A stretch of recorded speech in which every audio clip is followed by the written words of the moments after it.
Hello guys, welcome to my mini blog. তো দিনটা ছিল 4th ফেব্রুয়ারি। তোমরা সবাই ভাবছো যে এতদিন আগের ভিডিও আজকে কেন পোস্ট করছি? হ্যাঁ, because due to my mobile storage, ফোনে একদম স্টোরেজ ছিল না। তারপর ভাবলাম এতদিন হলেও ভিডিওটা তো অ্যাটলিস্ট পোস্ট করি, লোকে কেউ না কেউ নিশ্চয়ই দেখবে।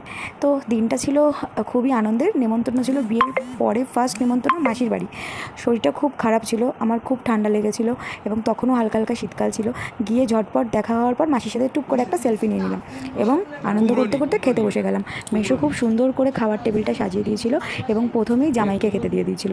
আমার কিন্তু খুব রাগ হচ্ছিল, তবুও আমি কিছু বলিনি, যতই হোক জামাই আদর বলে কথা। তারপর অনির্বাণ বুঝতেই পারছে না যে আমি ভিডিও করছি। ভিডিও তো পরে, আগে খেয়ে তো নিই বলে খেয়েই যাচ্ছে। তারপর হাসি মজা এসব করতে করতে আমাদের বিকেল 4টে বেজে গেল।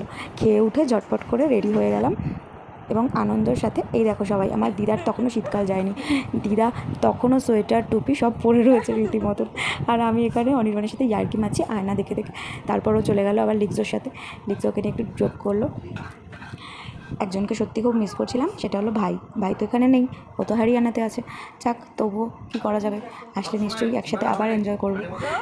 তারপরে লিক্সোকে নিয়ে টাইম কাটিয়ে আমি রেডি হয়ে গেলাম, বিকজ বাড়ি ফেরার কথা ছিল।